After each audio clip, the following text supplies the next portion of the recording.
Welcome to Who Am I? A philosophical introspection on self-identity. The Stranger by Albert Camus. Freedom and confinement.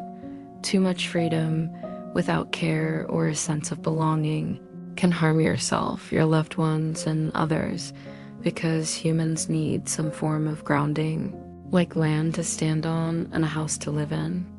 Confinement without freedom can wither the spirit and the mind, and in that emptiness, darkness can creep in and drain your life force. The book is about Meursault, a French Algerian clerk who is marked by emotional detachment and a refusal to conform to social expectations. With a stark honesty, even at his mother's funeral, he shows no outward grief, which shocks those around him. This ultimately leads him to the death penalty, as Meursault says. They were judging me not for killing a man, but for not crying at my mother's funeral.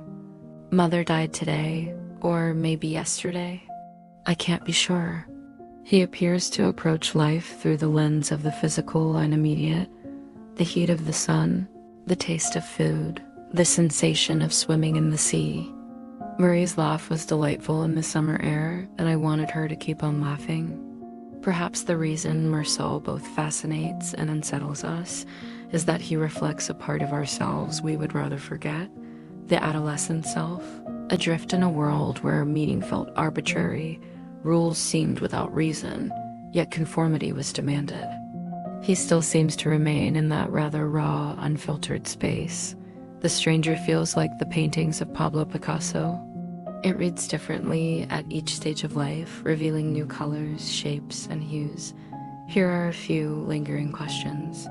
What if you had a 10-year-old son, emotionally distant, detached like Meursault? What if your mother, in her 70s, lived like him?